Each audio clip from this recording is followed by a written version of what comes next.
का टॉपिक है सिंथेसिस, जो या जिसे कंबाइंड सेंटेंस के नाम से जानते हैं। किस नाम से जानते हैं? कंबाइंड सेंटेंस, जो कॉम्बिनेशन से करके क्वेश्चन आता है। ठीक है, तो ये आपके एग्जाम में 2 या 3 नंबर के आ रहे हैं इस समय, 3 नंबर की कम से कम आ रहे हैं ऑब्जेक्टिव में। गौर कीजिएगा, यहाँ का है synthesis, the process of making a new sentence joining 2 और more than 2 sentences is called synthesis. यानी the process of making a new sentence joining 2 और more than 2 sentences is called synthesis. इसका मतलब हुआ कि 2 या 2 से अधिक वाक्यों को जोड़कर एक नया वाक्य बनाने की प्रक्रिया को क्या कहा जाता है? सिंथेसिस कहा जाता है। 2 या 2 से अधिक वाक्यों को जोड़कर एक नया वाक्य बनाने की प्रक्रिया को क्या कहा जाता है? सिंथेसिस कहा जाता है। ठीक है, संयोजन, जब 2 को जोड़िए दिया ये को बन जाता है, संयोजन कर देना। ठीक है, संयोजन कहा जाता है। और एक तो आगे अब नहीं पढ़ना है, पहले आता था एनालिसिस, विश्लेषण, अब नहीं आया। अब यहाँ मैं एक चीज समझाने का प्रयास कर रहा हूँ, ध्यान दीजिएगा। थोड़ा सा लिखिए fast. The process of making a new sentence joining 2 और more than 2 simple sentences, 2 sentences is called synthesis.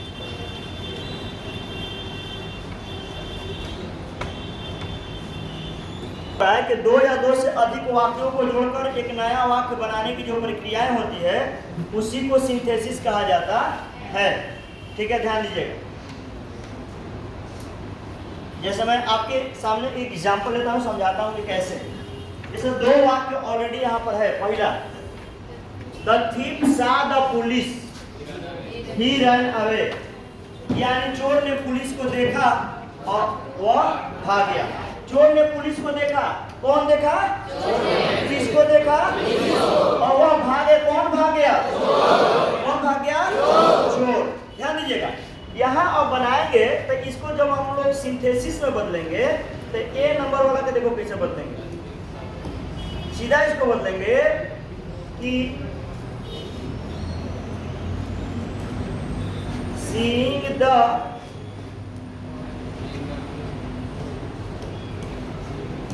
Rule पढ़ाएंगे, police the thief ran away, ये हो जाएगा। यानी सीइंग द पुलिस, पुलिस को देख करके चोर भाग गया। पुलिस को देख कर चोर भाग गया। इसी को कर सकता है हैविंग सीन द पुलिस। इसका भी मतलब होता है पुलिस को देख करके द थीफ रैन अवे, क्या हो गया? भाग गया। अब विचार कीजिए, तो ये कहने का मतलब भाई 2 वाक्यों को जोड़कर के हम लोग एक वाक्य बना दिए, बनाए ना जी। और यही जो बनाने की प्रक्रियाएं हैं, जैसे सीइंग हो गया, हैविंग सीन हो गया, कैसे हो गया मैं रूल में बताऊंगा आगे चल। तो इसी प्रोसेस को, इसी प्रक्रिया को सिंथेसिस कहा जाता है। क्या कहा जाता है? सिंथेसिस कहा जाता है। कोई दिक्कत इसमें नहीं है। नेक्स्ट, दूसरा कह रहा है कि Rohit is playing, his sister is reading.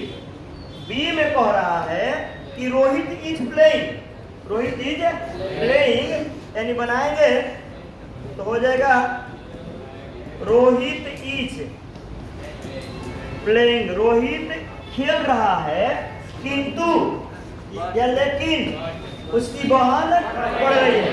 But his sister is reading. समझ में रहा ना?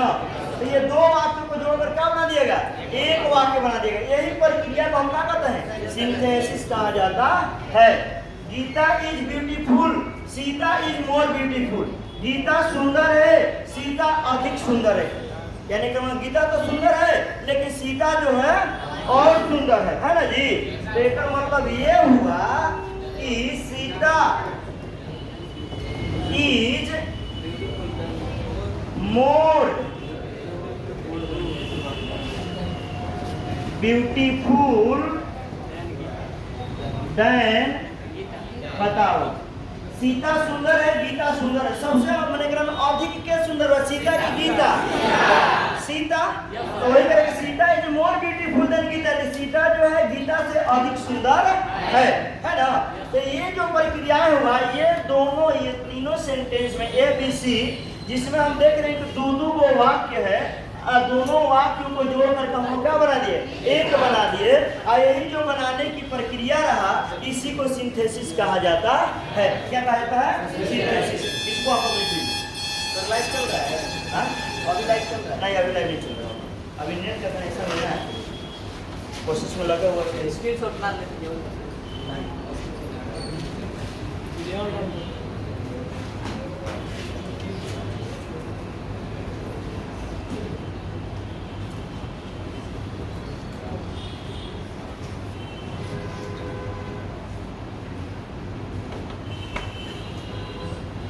हर प्रकार के होता है। ठीक है, हाँ आप फालतू में कहाँ गए?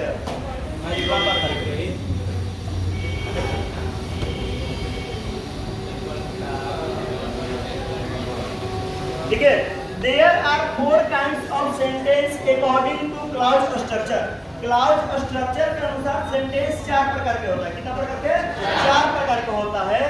एक simple sentence, compound sentence, complex sentence, compound complex sentence.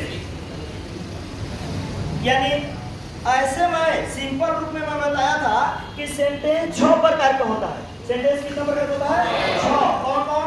Assertive sentence, interrogative sentence, imperative sentence, emphatic sentence, objective sentence, exclamatory sentence.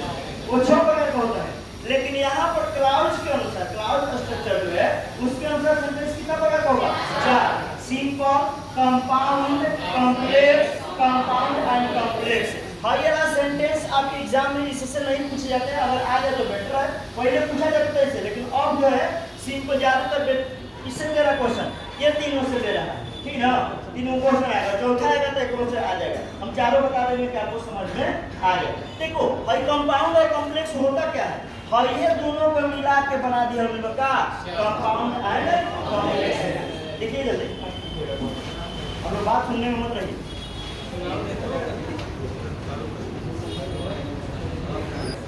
The sentence which has a subject and a predicate is called simple sentence.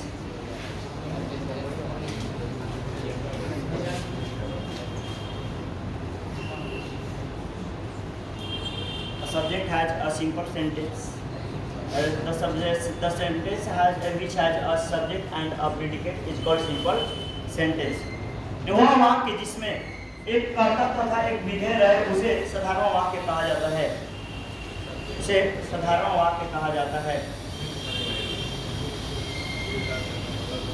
उसे साधारण वाक्य कहा जाता है। दूसरा परिभाषा इस तरह है कि the sentence which has a subject and a finite verb is called simple sentence.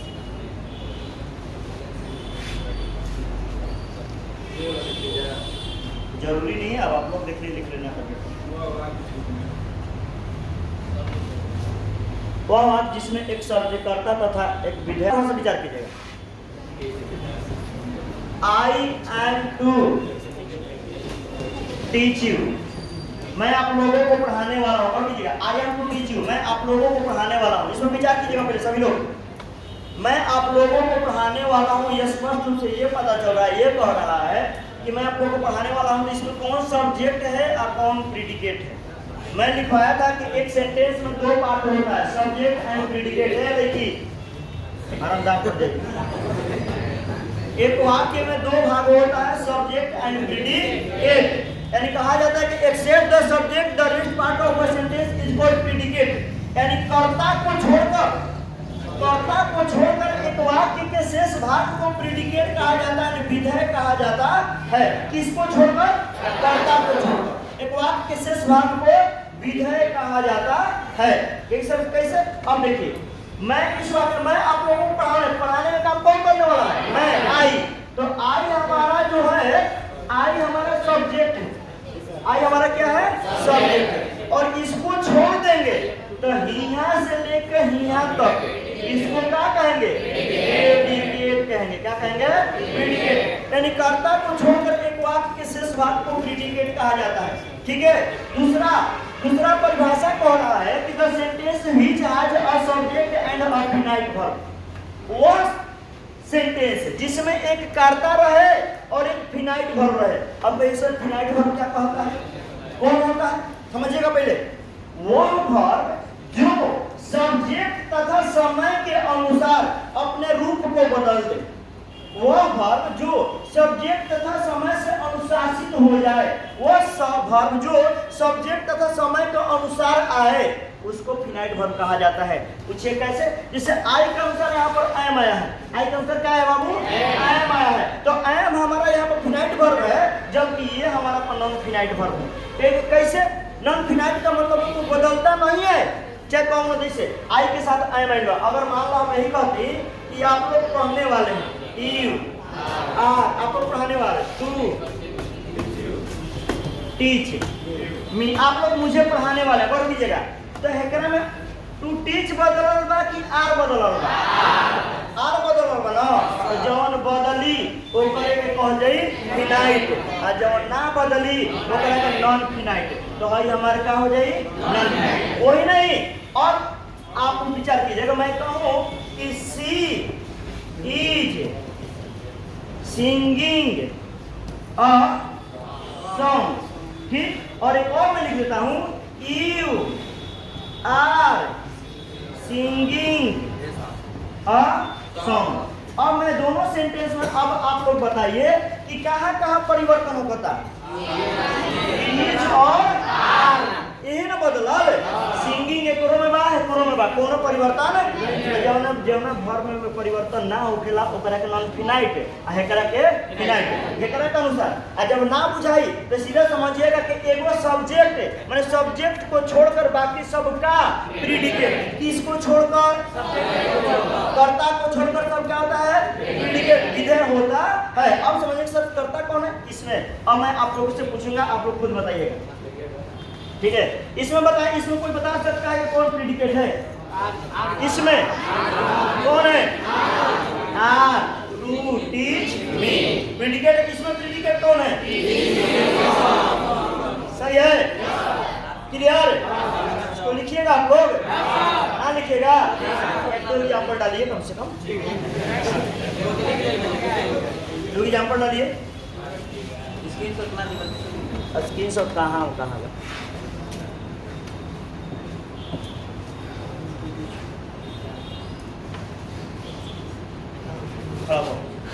इस सेंटेंस में, इसमें प्रीडिकेट कौन है, predicate and to teach, confirm है, यानी यहाँ से लेकर यहाँ तक क्या है, प्रीडिकेट। बैठिए, अब पढ़ो, इस सेंटेंस में प्रीडिकेट कौन है,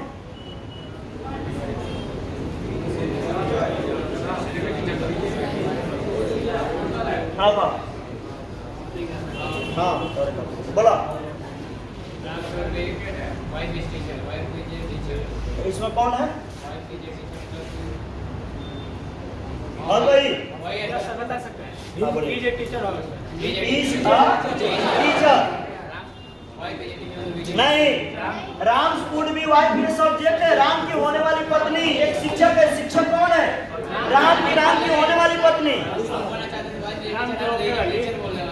देखिए राम वुड बी वाइफ जो हुआ ये हमारा सब्जेक्ट है, राम की होने वाली पत्नी एक टीचर है, टीचर कौन है, राम की पत्नी की, राम की होने वाली पत्नी, तो ये सब्जेक्ट हो गया। और यहाँ से लेकर यहाँ तक ये क्या हो जाएगा, प्रीडिकेट हो जाएगा, ठीक ना।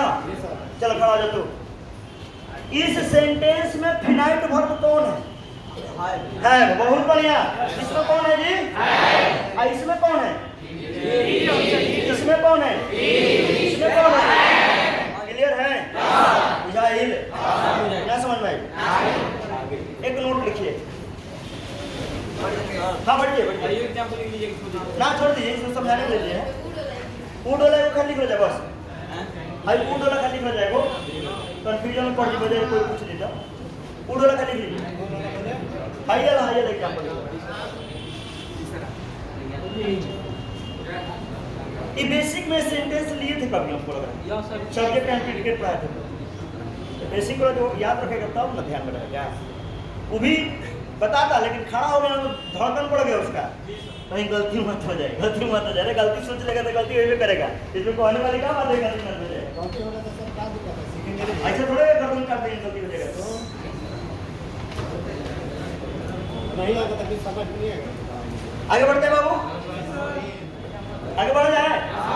एक नोट लिखिए,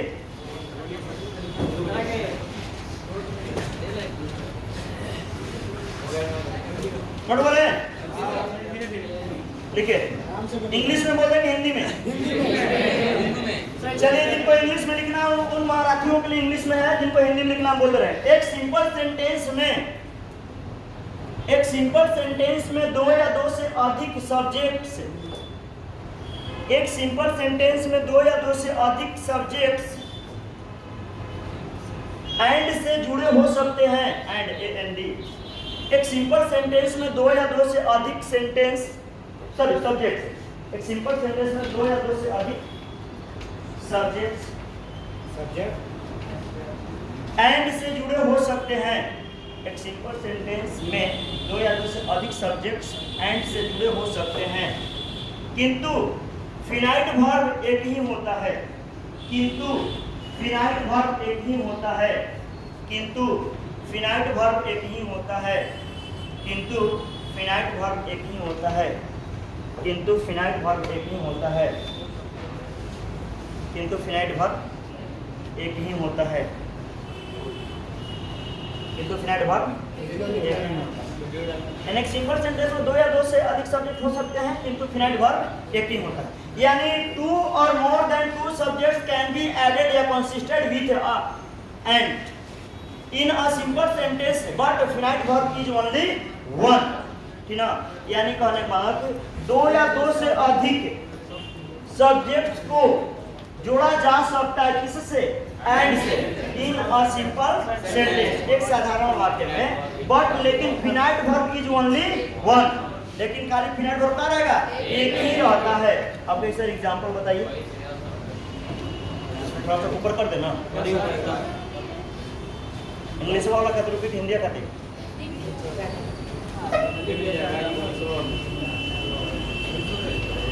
देखिएगा। She is, sorry, Ram and Shyam are players। यहाँ पर राम और श्याम दो को सब्जेक्ट है कि नहीं है? जो एंड से जुड़ा हुआ है, अधिक भी हो सकता है। दूसरा repeat, you, he and I have to go to Patna. आपको, उसको और मुझको पटना जाना पड़ता है। इसमें कौन को सब्जेक्ट है? तीन को है, लेकिन वर्ब कौन को है? क्या हम लोग इस तरह से लिख सकते हैं? You, he and I each and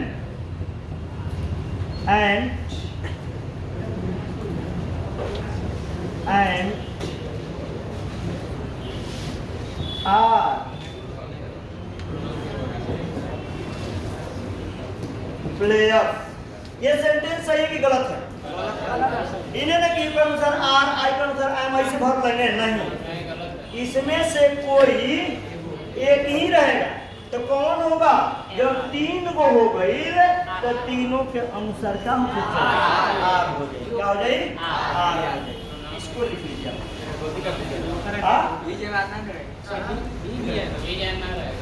इजामार लिख के गलती कर दिया जा, ठीक ना?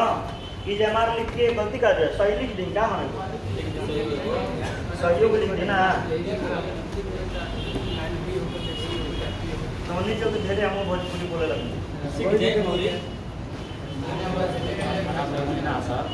हाँ? नहीं गांव पर तो भोजपुरी ना बोलते हैं यार, यहाँ बोली देहात में नहीं, हम गाँव में नहीं है। कहो देखो भोजपुरी हिंदी से मतलब नहीं, मतलब है कि पढ़ाई समझ में आ जाना चाहिए। खूब इंग्लिश में बोल दी तो नहीं क्या हेले लोग तो होने चल जाए तो वैसे पढ़े से कोई हाँ तुम्हारा शुरुआत है ना, तो हम खाली अक्सर फुल इंग्लिश में लिखवाते रहे, लेकिन का हुआ आप बोलत नहीं करे, फिर देखली ना तो लड़का 4 गाँव से 2 भाग जाता है, तब समझ में नहीं कि देहात से आओ नहीं हमारे गाँव का हौसला लगता है। ठेठ भोजपुरी में लगनी बतावे समझ में ये चीज when 2 or more than 2 simple sentences are joined by coordinating conjunction is called compound sentence.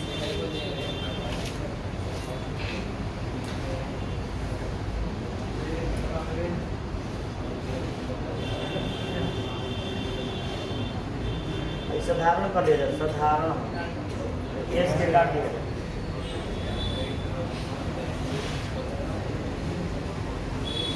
ये अलग काट दिया, किनारा है ना, फिर साधारण रहे।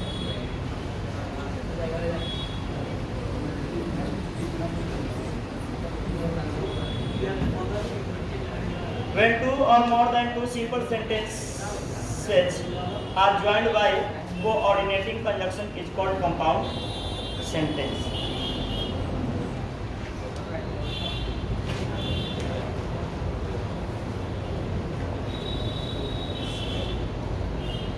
जब 2 या 2 से अधिक साधारण वाक्यों को कोऑर्डिनेटिंग कंजंक्शन से जोड़ा जाता हो तो उसे संयुक्त वाक्य कहा जाता है।